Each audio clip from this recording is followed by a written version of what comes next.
ao Pod Mãe. Hoje estamos aqui com a Cristiane, ela é fonoaudióloga e ela vai falar um pouco sobre o marco do desenvolvimento da fala, não é, Cris?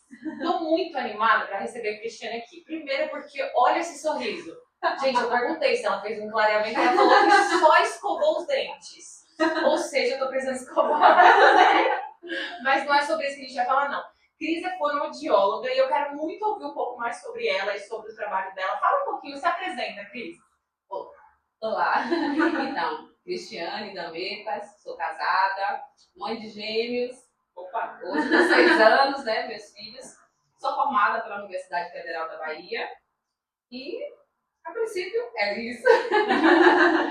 Hoje eu atuo, né, na área de fonoaudiologia, na área de linguagem, vamos conversar um pouquinho sobre isso e conhecer também um pouquinho mais da fonoaudiologia em geral, né. A fonoaudiologia é uma área que a gente abrange, né, muita coisa, né, não é só a linguagem. Né, e muitas pessoas perguntam, você atende idosos, você atende só bebê? Não, e a fonoaudiologia ela é interessante por isso, porque ela atua com os bebês assim que eles nascem, porque a gente tem já algumas questões que a gente precisa avaliar, a amamentação, frenando lingual, audição, né, e a gente vai atuando ao desenvolvimento até a velhice, né, porque vem as questões mesmo do envelhecimento das estruturas, né, como articulatórias, ou alguma comorbidade que venha, né, atingir alguma região da laringe, audição, voz. Então a gente está ali, né, no desenvolvimento em geral do ser humano. Cris, eu estou muito interessada no seu trabalho, estou muito interessada, inclusive queria marcar uma consulta. Mas antes eu queria fazer uma pergunta. Antes da gente falar sobre os marcos de desenvolvimento, porque a ideia é a gente começar de antes até agora, né? Mas em que momento a pessoa procura uma fonoaudióloga? Por exemplo, quando eu marcaria uma consulta com você? Por quê? Então, vamos pensar em que idade nós estamos, né? Uma criança, então, qual o momento de buscar fonoaudiologia, né? Se eu tenho uma criança em casa. Se eu começo a observar que ela não está interagindo bem, já está ali com uma faixa etária de 1 ano e meio, e essa criança não fala nada, não balbucia, não interage, porque, além da fala, há alguns marcos antecessores da fala, né? Que muita gente não se preocupa com isso. A criança não vai falar da noite para o dia. Ela vai dar sinais de que aquela fala está chegando. Então, a criança interage com você, se você fala com ela, ela olha, né, nos seus olhos, né, para ver essa comunicação. Ela tenta se comunicar de alguma forma, mesmo que ainda a fala não tenha chegado, né, propriamente dito. Então, ela aponta, ela te leva ao que ela deseja. Né? Ela tenta balbuciar alguma coisa para referenciar uma água. Né? Então, é isso que a gente vai observando, se já está chegando essas habilidades que são antecessoras à fala. Não está chegando, então a gente tem que já se despertar para isso. Então, chegou aos 2 anos, a criança continua com esse desenvolvimento sem nenhuma fala, né? Chegar sem uma mamãe, sem um papai, já é o momento da gente, né, buscar uma ajuda, pelo menos para uma avaliação, para identificar se já está ali, né? Chegando essa fala ou se realmente a gente vai precisar intervir naquele momento. Cada criança terá um diagnóstico naquele momento. Tem criança que não, ela não fala, mas ela já tem uma comunicação ali, que os pais conseguem, né, interagir com ela e você percebe que os balbucios que ela faz é um balbucio constante. Então, é uma água, ainda que não fale água, um água. Então, olha, ela está referenciando que ela quer uma água. Então, você percebe que os marcos já estão ali, né? Mas a criança ela não consegue nem interagir, nem sinalizar, né, para os pais ali, os cuidadores, que o que ela deseja já é uma questão que a gente deve, né, procurar. Aí quando a gente pensa na fase adulta, eu sou um profissional da área de voz, que uso minha voz, né, como meu instrumento de trabalho, sou um professor, né, um radialista.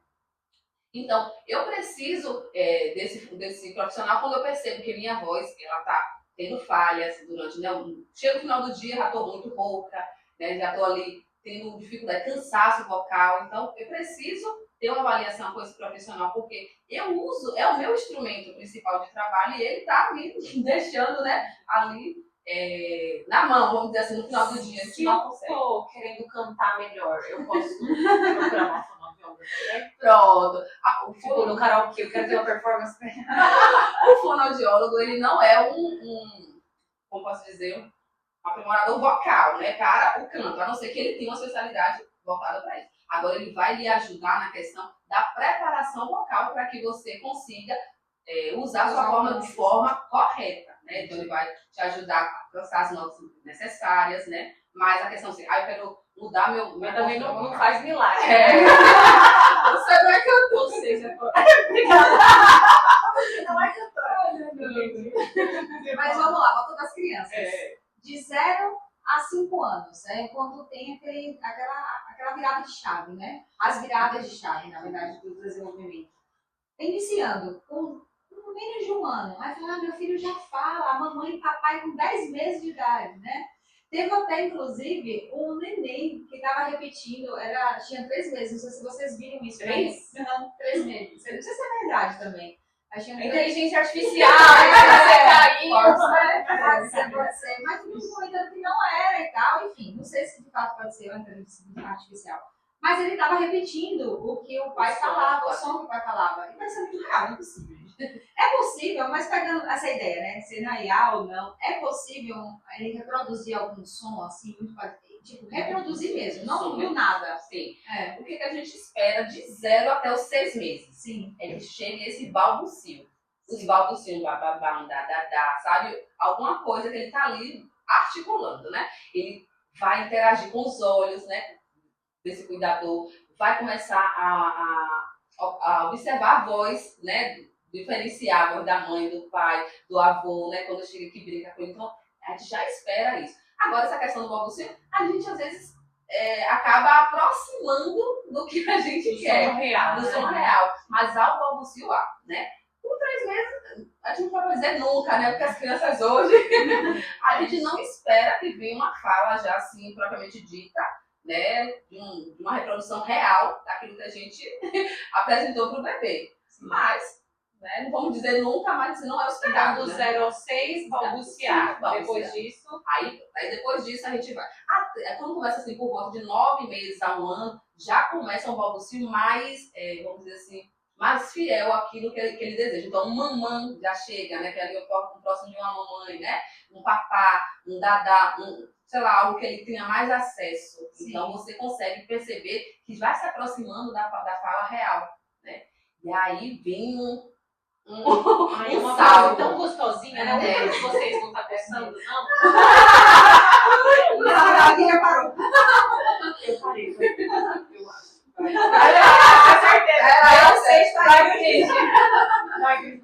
E aí, de 1 ano para 1 ano e 6 meses, né? A gente espera já umas 10 palavrinhas chegando. Né? E alguma frase ou ainda não espera? Então, de 1 ano até... De 1 ano até 1 ano e meio. 1 ano e As meio. palavrinhas, até 10 palavrinhas já chega ali, né?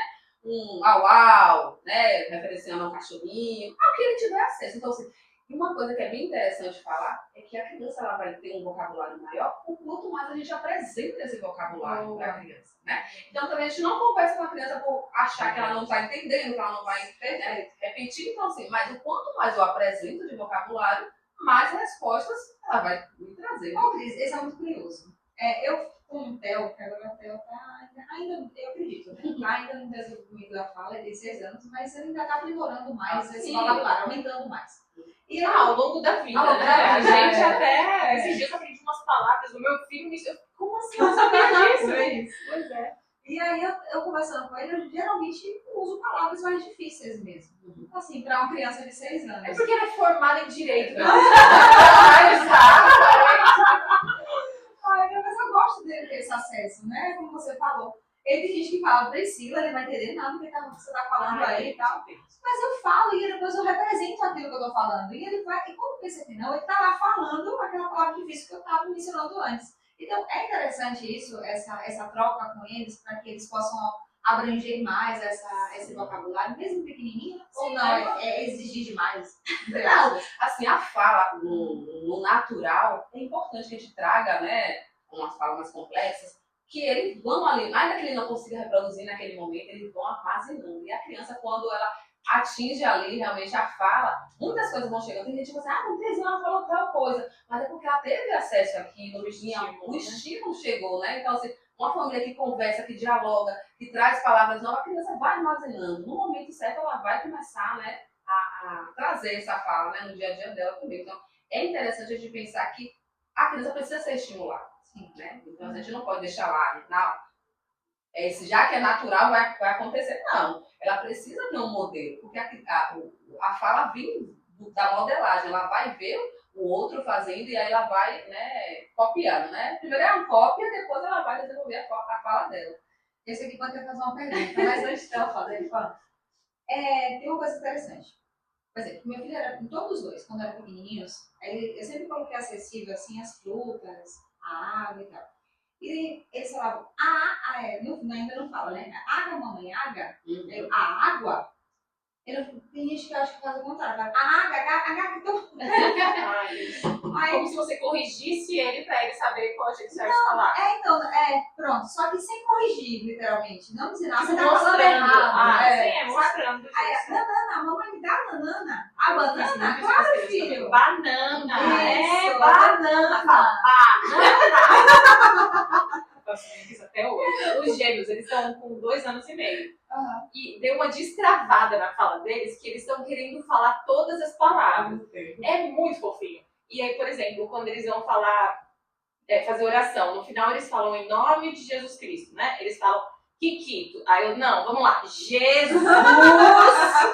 E vamos lá, Jesus Cristo, Quito. Melhorou. Mas a gente vai fazendo, né? Eu tô fazendo muito errado, fazendo isso. Não, tem gente que faz contato, fala assim, nanana, menina, nanana, água, mamãe, nanana. Nem tanto, nem tão pouco. Vamos lá. Uhum. O interessante é que a gente apresente realmente a fala correta. E que não reforce essa fala errada. Né? A gente acha bonitinho, olha, é muito fofinho. Mas a gente. Mas peraí, rapidinho, Cris. É que tem umas palavras que não dá pra Por exemplo, meu filho, quando eu tava lá fazendo as necessidades dele, o terceiro, ele tava no banheiro e aí ele falava, ao invés de falar terminei, ele falava pedernei! Eu não conseguia corrigir. É a coisa mais linda do mundo. Pedernei! E aí eu, meu filho, você pedernou? E aí esses dias ele falou, mãe, você lembra quando eu falava pedernei? Aí eu lembro. É muito fofinho. Tem palavrinhas que a gente até deixa ali, né, na caixinha, que ele vai conseguir atingir no momento certo. Mas que isso não seja uma coisa cotidiana, né? Que a gente sempre reforce a fala errada. A gente tem que reforçar o correto, né? Dar o exemplo. Eles acabam crescendo falando errado. Acaba crescendo falando errado. E aí, quando gera hábito, aí a gente vai ter 2 problemas, né? A gente vai ter que desconstruir aquele hábito para criar um hábito novo. Então, desconstruir um hábito não é fácil, né? Pra gente que é adulta, a gente sabe, né? Eu tenho um hábito ali de falar errado. Às vezes não tem nenhum problema de mobilidade de língua, nada que possa estar provocando aquilo. Mas foi um hábito que a criança teve, né? E aí, ela levou esse hábito para a vida e aí a gente tem que ir lá desconstruir esse hábito para colocar no hábito correto. Então, essa é a preocupação, né? Da gente não corrigir essa fala. Mas a correção não deve ser assim, tá errado. Não é assim, não. Tem que ser no natural. Porque a gente pode inibir a criança de falar. Porque, poxa, toda vez que eu falar água, a mamãe disse que tá errado, eu não vou falar mais. Verdade. A criança pode, né, ter essa reação de não querer nem mais falar, né? Porque sempre está sendo corrigida. Mas, é água sim, filho. Pronto. A gente deu o modelo correto sem necessariamente, né, dizer que ele estava falando errado. Né? Mas o modelo correto é importante. E isso aí que você falou de pode virar um hábito e depois virar um adulto. Eu conheci um cara uma vez, eu estava acompanhando eles, né, como doula, o casal, e aí o rapaz, eu percebia que ele falava assim, alguma coisa assim, sabe?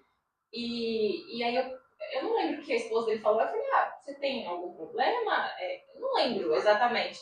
Mas aí eu perguntei, aí ele falou, não, é porque, ele tava fazendo tipo uma piada, eu falei, não, é porque eu aprendi a falar errado mesmo.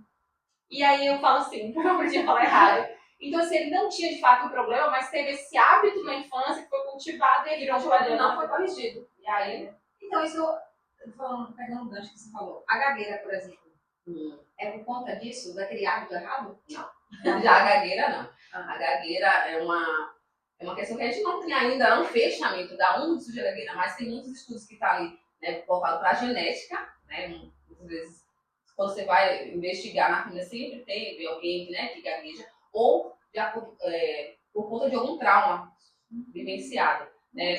E pode Freud explica, pode ter ficado no inconsciente. Olha só. E os traumas, eles podem trazer várias respostas no nosso corpo, né? Que a gente vai adquirir uma depressão, adquirir, né, ansiedade. E a gagueira pode ser resposta também de um trauma vivido na infância, né?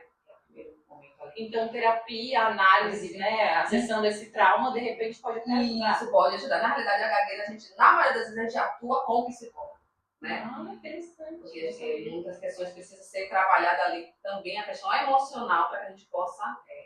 E tem aquela, já que o Pri falou sobre gagueira, tem também aquela história de que quando a pessoa gagueja, quando ela canta, ela não gagueja, é verdade? Todos fazem essa pergunta. Isso é verdade. E sim, Por que isso, é? E por quê, né? Porque, na realidade, quando a gente está cantando, a gente não para ficar pensando na palavra, né? É uma coisa que já está natural. A música já está ali, já está tudo ali. Então, a gente só vai acessar e vai reproduzir. E a fala não, a fala é uma coisa natural, que vai chegando. Então, eu preciso pensar, preciso programar. E essa falha na programação, a falha na programação é que, né, traz essa gagueira.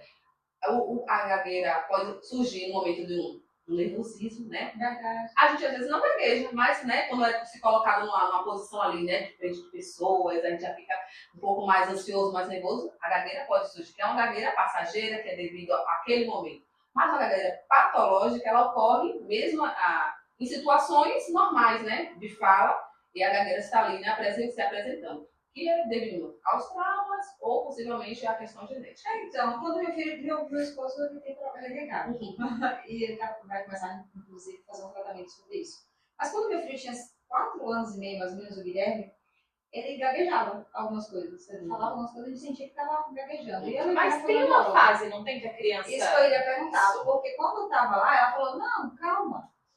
Vamos deixar ele falar. Porque depois de 5. Isso. Porque tem a gagueira patológica e a gagueira do desenvolvimento. Porque as pessoas estão aprendendo a falar, ainda não tem muito vocabulário ali. Então, ela tem muitas pausas em lugares incorretos que ela fala.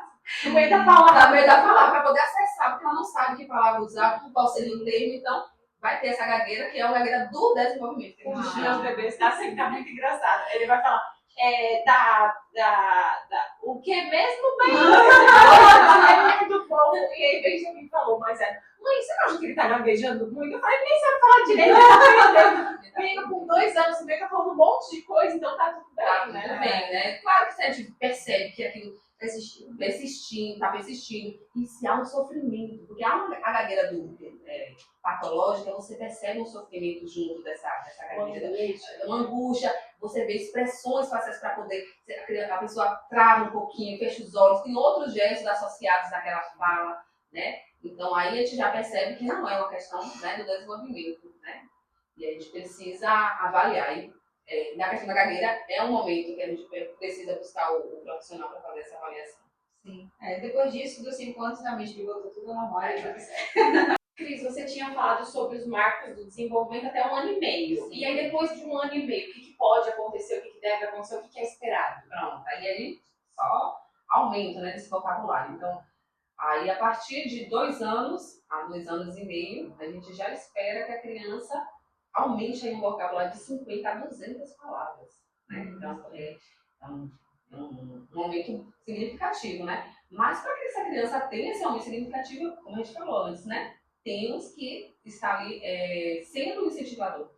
Porque nesse momento as crianças aprendem, por exemplo, né? Então a gente precisa brincar muito, a ludicidade para a criança é a chave, né? Muitas vezes a gente pensa, tem que sentar aqui na A, B, não é isso, é no brincar que a gente vai desenvolver essa fala. Né? O brincar funcional, você me diz, né? Tem que ter intenção, né? Porque eu quero ali que a criança aprenda naquele momento. Então, no brincar de fazer comidinha, brincar de jogar bola, brincar de carrinho, então, tudo ali, tudo que eu for brincar, eu preciso incluir a fala. Então, se eu deixar minha criança brincar de carrinho ali, sem ela se comunicar, não teremos ali nenhum avanço. Mas no momento que eu estou brincando ali de carrinho, pensando nas mães de meninos, né?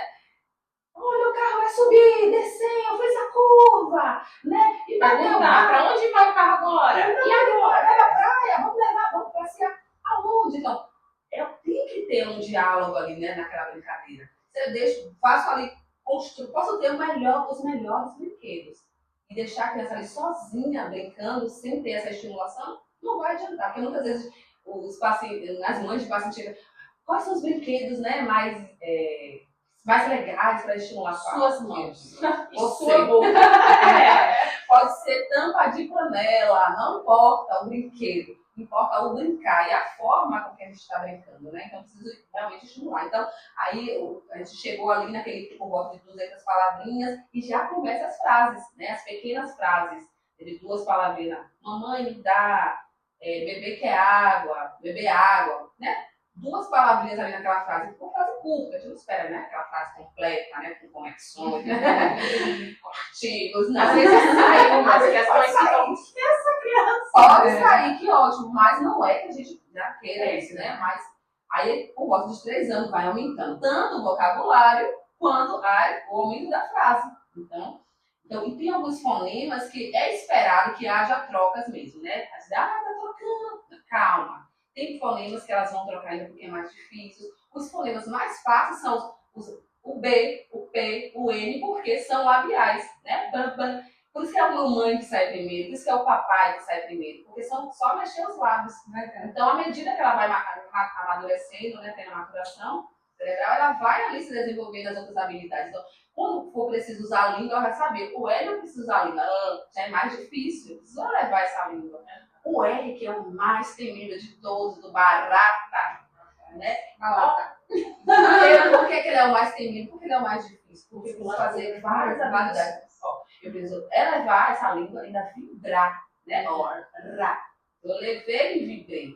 Então eu preciso ter as estruturas ali já organizadas, bem mais fortes. Então, como é que eu fortaleço a musculatura dessa face, né? A musculatura fonoarticulatória, que a gente chama, né? Que são responsáveis ali para que a fala chegue. O lábio, língua, bochecha, né? São esses músculos aqui que a gente vai precisar utilizar. Então, é na mastigação correta, é articulando, é brincando, fazendo balbucio, fazendo sons. A boca sorobô. Então, a gente pode utilizar todos esses recursos, né? Para brincar. E isso já vai estar fortalecendo os meus músculos ali orais para as complexidades mesmo da fala. Então, por isso a importância do brincar. Né? Essa parte do brincar que você falou, eu achei muito interessante porque eu lembrei de uma das coisas que a gente tem feito com os nossos filhos. Na verdade, a gente faz com os dois, são os bebês, né, os gêmeos de 2 anos e meio, mas um deles gosta de falar um pouco mais, é engraçado. Sempre tem, né? Tem os gêmeos dominantes, não tem? Por isso negócio de mãe de gêmeos, vamos fazer um episódio só para falar de mãe de gêmeos. E aí, um deles gosta muito de falar, a gente percebe. E eles gostam muito de ouvir histórias. Aí a gente conta histórias pra eles, a gente inventa uma história, assim, e aí começa a falar umas coisas nada a ver. Eles gostam de história assustadora. Então, uma história assustadora. E aí eles por conta da entonação, né? Você vai mudar essa voz. Então, isso já chama a atenção do bebê. Então, e aí, quando a gente termina de contar a história, aí eu falo, agora é a sua vez, conta você uma história. E ele fala, e aí... O touro, porque ontem teve o touro mecânico na festa, aí o touro era muito bavo, e aí ele começa a contar, sabe assim, criar, e eu, caramba, que massa, mas é porque a gente faz isso, gente, agora conta você, sua vez agora, e a gente tem um descanso, né, de falar, e também incentiva, né? Isso é interessantíssimo, o conto e o reconto, eu sempre digo assim, a gente precisa contar primeiro, a gente tem que ser o modelo, e depois dar a oportunidade dele recontar, vai recontar da forma que ele conseguiu aprender, né, a história, né? E aí ele vai desenvolver. Aí depois você vai aumentando elementos, sabe? Sim, esse touro fazia o quê? Você pode fazer perguntas. Quando a criança é muito tímida ainda para falar, eu posso colocar elementos ali para ajudar ele. Ele fazia o quê? Ele era que cor esse touro? Então a gente vai colocando, né? Fazendo algumas perguntas para que ele vá trazendo, né? Essas respostas. E eu sempre falo assim, no início, né, com 1 ano e meio, que a gente conta muita história para dormir, é interessante que a gente conte mostrando figuras para que eles possam ter essa referência visual, né? Então a gente vai recontar, e conte de forma assim, às vezes a história é longa, com muitos termos, para eles ainda é muito difícil de assimilar. Então, você pode resumir mais a história, então vamos contar a história do Chapeuzinho Vermelho, olha, ela tinha um chapeuzinho vermelho, né? E mostra, olha como era bonito, então, ela tinha uma cesta, o que tinha nessa cesta? Então a gente pode recontar essa história de uma forma mais simples, com elementos que vai ajudar para falar. Então, olha as frutas que tinha aqui, olha as cores das frutas. Né? E palavras simples, a gente vai falar banana, vai falar uva, mas eu vou contar a história toda, que ela foi na floresta. Talvez para eles, né, seja mais difícil a apreensão, mas quando eu coloco elementos mais próximos do vocabulário deles, que ainda são pequenininhos, que é mais simples, fica muito mais fácil para depois ele reproduzir.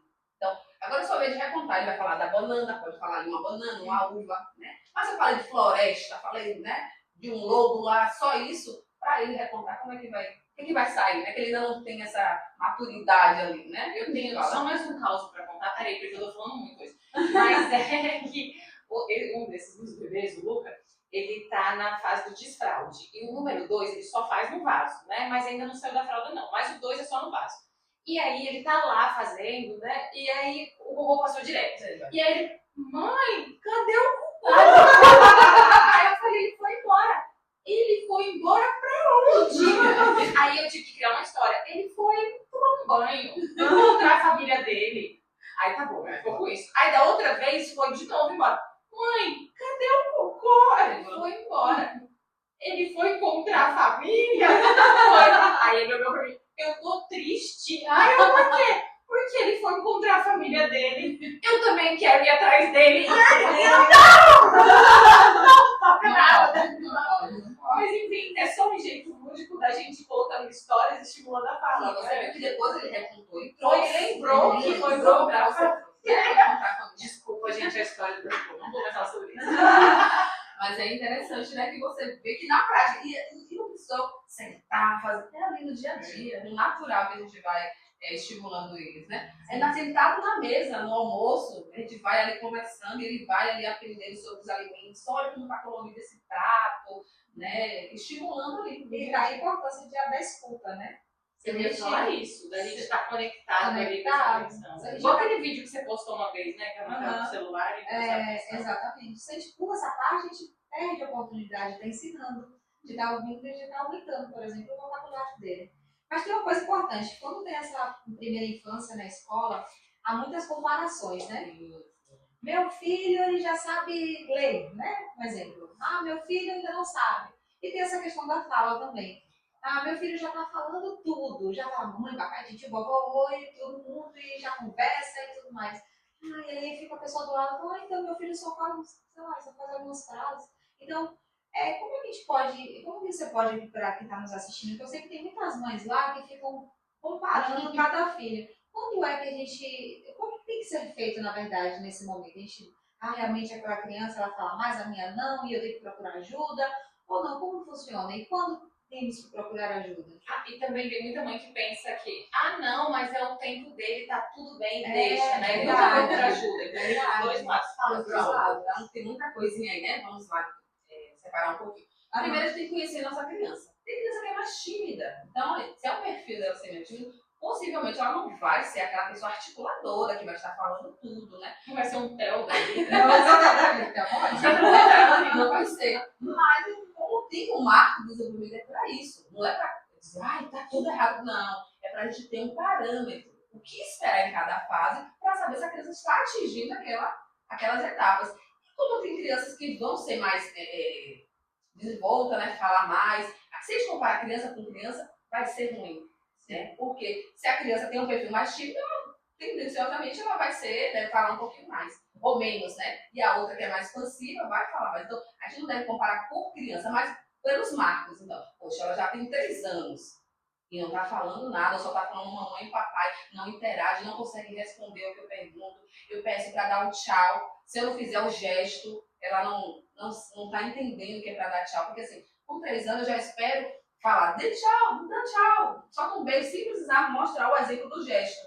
Com 1 ano, 1 ano e meio, não, a gente faz e dá o modelo, né? Só um beijo. Aí sim, porque ali no primeiro momento ela vai ainda ter acesso àquilo, ao beijo. Ela não sabe o que é beijo, mas quando eu dou o modelo, ela vai aprender. Mas com 3 anos ela já deve ter tido esse acesso, então a gente já não precisa mais do gesto. Mas se eu estou falando, só um beijo e ela não consegue dar uma resposta. O que é isso? Você quer água? Cadê a água? E ela não consegue, né, te dizer. Aí sim você precisa estar em alerta, né? 2 anos, 2 anos e meio já é a hora de procurar se a gente percebe que a criança não está evoluindo. 2 anos, 2 anos e meio. Se ela não está evoluindo, não consegue ter uma interação, ela não consegue compreender comandos simples, né? Que a gente faz. Tem que sempre pensar que é um comando simples, não é que eu pedi que a criança faça coisas que não é para a idade dela. Com 2 anos, o que é um comando simples? Pedir para soltar um beijo, pedir para pegar. Tem ali frutas, né? Diversas frutas. Pega ali a banana. E ela saber, né, se direcionar para a banana. Né? Então, assim, aí a gente tem que falar, poxa, eu falei com ela, não está compreendendo, eu já mostrei, já dei o modelo e mesmo assim não está tendo essa resposta. Aí já não é trazer, possivelmente procurar já, né, o profissional. E essa questão... Desculpa te interromper, mas procuraria, nesse caso, já a fonoaudióloga ou procuraria um psicólogo, procuraria um pediatra? Já, não, o pediatra, como está tendo acesso, né, mais, você vai trazer para o pediatra, olha, eu estou percebendo isso. O pediatra já tem esse olhar, né, mais amplo, vai falar assim, realmente, aqui no consultório eu percebo que ela também não tem essa interação, e aí ela faz a requisiçãozinha para o fono. Você pode passar pelo pediatra assim. Mas caso não, você pode também já pular essa etapa e ir direto para o fonoaudiólogo. Às vezes precisa dessa etapa por conta de saúde, né? Precisa, né, ter esse caminho, né? Passar pelo profissional médico para direcionar. Mas caso não, você pode diretamente. Né? Porque essa indicação pode vir não só do pediatra, como da escola, quando a criança já está no período escolar, né? G5, G3, G4. Então, a professor que tem acesso a muitas crianças consegue, né, ter essa visão. Ah, poxa, ele não está desenvolvendo, a gente está estimulando, está tendo estímulo e mesmo assim ele não está desenvolvendo. É isso que é a diferença. Se eu tenho estímulo e não tenho resposta, aí é o meu problema. Agora, se eu não dou estímulo, quero que a criança desenvolva sozinha, né? Esse é o dificultador, né? Então, por isso que a gente precisa estimular e esperar. Eu estimulei, estou estimulando e não está tendo resultado. Aí eu preciso, né, dessa ajuda profissional para avaliar e verificar, né, se a gente precisa já intervir ali ou só é uma orientação, porque às vezes é só uma orientação. Não, mas você precisa fazer dessa forma que você está fazendo não está sendo, né, legal. Às vezes é só orientação e às vezes já é intervenção mesmo que a gente vai precisar. Cris, me diz, a fala ela pode indicar algum transtorno? É bem interessante essa pergunta, né? Porque nem toda dificuldade de fala, né? Porque muitas pessoas estão relacionando a questão do transtorno do espectro autista, né? A fala, né? Não falou, pronto, já é TEA. Não. Há vários indícios, né? Vários marcos ali para indicar um TEA, né? O transtorno de fala, que também a fala, essa dificuldade também é considerada um transtorno, é um transtorno da fala. E por isso precisa da avaliação, porque é uma avaliação tanto clínica, né? Quanto também do ambiente. Então, a gente vai avaliar essa criança como um todo.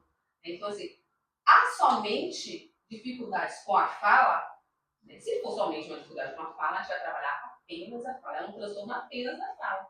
Né? Às vezes, um dificultador está... Às vezes é combinado. Às vezes é combinado. Né? Então, assim, o dificultador, muitas vezes, a criança não sabe movimentar a língua de forma correta, ou fala muito rápido, ou tem dificuldade em articular, né? Então, pode ter várias questões só relacionadas à fala. O transtorno, né? Em exemplo, o transtorno do espectro autista, a criança pode ter dificuldade de fala, mas também pode não ter. Tem autista que fala super bem, né? Tem uma articulação boa, mas a dificuldade está ali somente na interação, na comunicação, de dizer, de conseguir expressar o que deseja, né? Mas a fala, propriamente dita, está correta, conseguiu falar no tempo certo, consegue colocar as letrinhas, né, corretas, porém a comunicação dela que está ali, né, prejudicada. Mas a gente precisa avaliar também os outros índices, né, que vai diagnosticar o TEA, né, por exemplo. Por isso que o trabalho, né, da fonoaudiologia, ele é interdisciplinar. Porque sozinhos não conseguimos diagnosticar tudo. Então, vamos ter ali, muitas vezes, precisar do pediatra, que vai ser o primeiro ali, que pode ser o primeiro a observar. Vamos precisar, muitas vezes, do psicólogo, do neuropsicólogo, para poder fazer essas avaliações neurológicas, né, que aí identifica ali se tem um TEA ou um outro transtorno, né, um TDAH. E aí o fonoaudiólogo também pode fazer essa ponte. Por exemplo, você está identificando a criança que pode ser uma criança que está no espectro autista. Isso, aí eu dizer, olha, estou com essa suspeita. Isso, aí eu vou repassar ali para os outros profissionais, para todos, né, juntos, possamos fechar o diagnóstico. O diagnóstico tem que ser combinado, é multidisciplinar. Então, o psicólogo vai estar junto, o neuro, né, e o fono. Muitas vezes tem outro profissional, o terapeuta ocupacional, às vezes é necessário, também, porque tem dificuldades com algumas habilidades manuais, corporais, então a gente vai precisar também do TO. Mas, né, a princípio, o fono e o psicólogo e o neuro, né, o neuropediatra, para poder fechar um diagnóstico, né, que seja de outro transtorno que não somente o transtorno de fala. Agora, você me diz assim, na prática, em casa, eu não tenho muita acessibilidade, vamos imaginar. eu não tenho um pediatra, eu vou em ano e tal. Eu sei que tem todas que têm certa dificuldade de ter esse acesso. Sim. Como é que ela em casa, ela consegue, através da fala, através de sua experiência, melhor dizendo, com um espectro autista, por exemplo, como ela consegue identificar que ali pode ter um achado, uma coisa que pode desenvolver, ou melhor, aquilo que pode não desenvolver e ser um aspecto autista. Pronto. Tem alguns traços, né, do espectro autista que é o mais comum. Claro que nem todas as crianças vão ter, a gente tem que entender que é um espectro, por isso que é espectro, né? Cada criança pode desenvolver algumas coisas, outras não. Né? Mas alguns marcos assim, que são mais notórios. A criança não olhar nos olhos, né? Essa fala atrasada, essa falta de interação com o outro. Então, você chama, interage com ela, mas ela não consegue interagir, prefere brincar sozinho, né?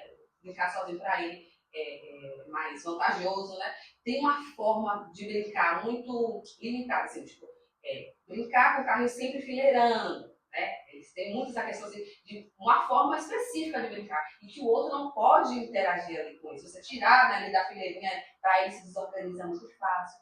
A mudança de rotina para ele é muito difícil, né? Poxa, mudou o caminho para ele já foi um estressador, então a gente percebe que a criança não consegue se desenvolver com essas mudanças, né, de rotina, de hábitos ali. Muitas vezes a criança tem dificuldades alimentares, né, uma seletividade alimentar muito agressiva, né? Tem uma restrição, assim, somente alimentos de tal cor, ou uma determinada textura. Então, e aí acaba prejudicando também a questão da fala, porque não trabalha a mastigação. Então, se gosta só pastoso, por exemplo. E aí não consegue, não vai mastigar, então não vai estar ali fortalecendo a musculatura. Então, são várias coisas que a gente precisa observar. Não é só a fala, né? Só a fala é um pontinho. A gente precisa observar a criança como um todo, né? Então, assim, a gente percebe que tem muitas coisas. Um andar no pé, desculpa, de ponta de pé, né? Uhum. É um dos marcos também, de muitas crianças que andam na ponta do pé. Mas só andou na ponta do pé, mas a fala tá ok. Não tem seletividade, a interação tá alta. É autismo? Possivelmente não, né? Às vezes foi um hábito que a criança teve ali. Mas a gente precisa ver vários. Então, olha, esse aqui combina. Então, aí a gente vai, né, despertando, né? Possa ser que tenha ali algum transtorno, né? Então, a gente precisa observar como todo. Cris, você falou sobre algumas coisas que a gente pode notar para ajudar a identificar caso tenha algum problema e como a gente pode estimular. Agora, eu tenho uma pergunta. Tem alguma coisa que pode atrapalhar esse processo de desenvolvimento da fala? Alguma coisa que você queira pontuar? Pronto, hoje nós temos aí algumas questões, né, que podem dificultar. A tela, né? O uso de tela. Os pediatras, eles têm um marco, né? Eles orientam que até 2 anos as crianças não tenham contato nenhum com tela. Hoje isso está um pouco complicado, né? Mas, assim, as mães, né, os cuidadores que precisam, né, utilizar desse recurso, muitas vezes é mãe solo, né, tem muitas atividades e precisa desse recurso, tenha muito cuidado, né, tanto o tempo de tela que essa criança vai ter acesso e o tipo de desenho, de estímulos, porque às vezes é o desenho que vai prejudicar. Muitas vezes são desenhos que a criança, o personagem ali não balbucia, é um personagem que não mexe, não tem articulação, né, de fala. Então a criança não tem esse visual de um personagem que fala, que mexe a boca, para ela ter uma referência. Né? Só vê ali muitas cores, muitas falas sem ter uma referência visual. Então a gente precisa ter atenção a isso, né, para a gente buscar. E essa questão mesmo de você limitar o tempo, né, desse uso dessa tela e brincar com essa criança. Então, eu acho mais interessante você botar ali brinquedos com a criança, mesmo que você não tenha muito tempo, bota ali os brinquedos, você vai lá e brincar, vai lá na cozinha, volta, brinca um pouquinho, dá um modelo do que ela pode fazer e depois retorna, deixa ela fazendo um pouquinho, vai perguntando na cozinha, e aí, filha, cadê a rosa? Encontrou um bonequinho, né? É muito melhor do que você deixar ele ali na tela. A gente às vezes acha, não, mas tem letras, tem números, eles estão ouvindo, mas são muitos estímulos. Mas é muitos estímulos ao mesmo tempo. Muitas vezes a criança não consegue, né, administrar isso porque ela está imatura, tem cérebro imaturo ainda. A criança não consegue, né, administrar tudo isso de uma forma que venha ajudar no seu processo de desenvolvimento. Então, eu acho que é um Eu acho que é um dos Cuidado com o excessivo de tela. pontos. Eu costumo dizer que a gente tem que ter, não é quantidade, é qualidade. Aquele tempo de qualidade com a criança. E aí, como você deu várias dicas aí, de várias formas que a gente pode ajudar no desenvolvimento da fala, não é? Assim como até no desenvolvimento infantil, propriamente dito, né? A gente queria agradecer, Cris, por esse momento foi com muito você. bom. Eu achei que passou muito rápido. Muito rápido. Muito bom, é isso. Muito obrigada. Muito obrigada. Foi muito bacana. Eu acredito que tem muita gente lá que está nos assistindo que vai falar, opa, vou aplicar isso hoje em casa. Eita, isso aqui não, isso aqui eu tenho que procurar ajuda, né? Agora eu queria saber como é que a pessoa te encontra, como é que é teu atendimento no consultório, como é que funciona. Então fala tudo, faz teu merchan aí. Então, né? Hoje eu tenho o Instagram, né? fga.cris, porque é FGA Cris com H ou sem H? normal, CRIS. FGA, que é o resumo da fonoaudiologia, né? A gente coloca essa siglazinha. E o meu trabalho, né, na clínica passa por essa avaliação inicial, né? A família chega com a sua demanda, traz a sua queixa, a gente vai fazer essa avaliação para identificar se é isso mesmo, né? Porque muitas vezes a mãe está muito angustiada, às vezes não é nada, né? Porque eu já esperava que ela tivesse. Então a gente faz essa avaliação para identificar se realmente necessita, né, de um acompanhamento fonoaudiológico. Às vezes é só orientação para a mãe, às vezes realmente precisa de uma intervenção, então a gente vai ter essa avaliação para isso. E aí, tendo, né, a indicação de fonoterapia, a gente vai traçar um plano, né, de como vai ser essas terapias. Na maioria das vezes é semanal, porque é uma pessoa que já precisa instalar um novo hábito, instalar um fonema que não chegou, para desenvolver a fala como um todo. Então, às vezes, é um pouco longo, as mães têm muita ansiedade. E quanto tempo a gente tem resultado? Calma, a gente precisa ver no desenvolvimento da criança. Tem criança que é muito rápida, que a gente mostra o modelo, ela já consegue pegar facilmente, mas não, é mais devagar, então a gente não tem muito, no primeiro momento a gente não tem como dar uma resposta assim, vai ser em 6 meses, vai ser em 2 meses, não.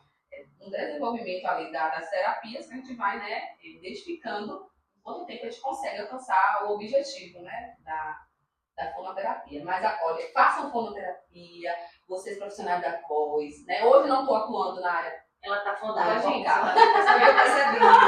Já sei que Na área vocal. vocal. Eu não atuo tanto na área vocal, mas eu gosto muito da área vocal. Né? Mas eu gosto muito da área de linguagem também, então eu sei mais da área de linguagem. Mas é importante porque a fonoaudiologia não vem só para tratar a doença, mas ela vem ali também para prevenir. Então, antes de prevenir, né, você trabalha com sua Pra não voz. falar igual a mulher lá da Top Term.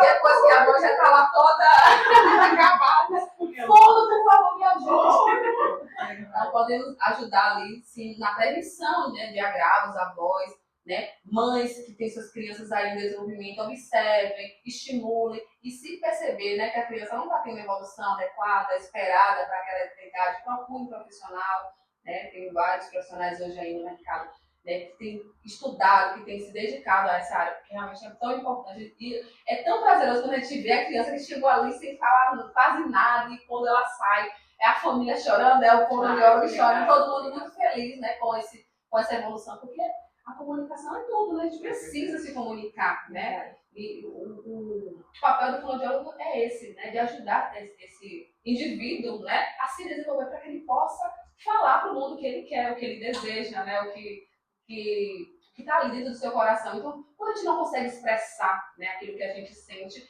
a gente recebe só do outro, né? A gente não consegue compartilhar também, né, o nosso. Então, esse é o papel da fonoaudiologia, né, no geral, é ajudar para que o indivíduo consiga se comunicar, consiga se expressar. Então, Que lindo, Cris. Pra gente sentir a paixão dela aqui, né? Adorei. Obrigada. Então tá, obrigada, Cris. Tchau, tchau, gente. Tchau, tchau. Tchau, até o próximo episódio. Se inscreva no canal e compartilhe esse vídeo. Agora.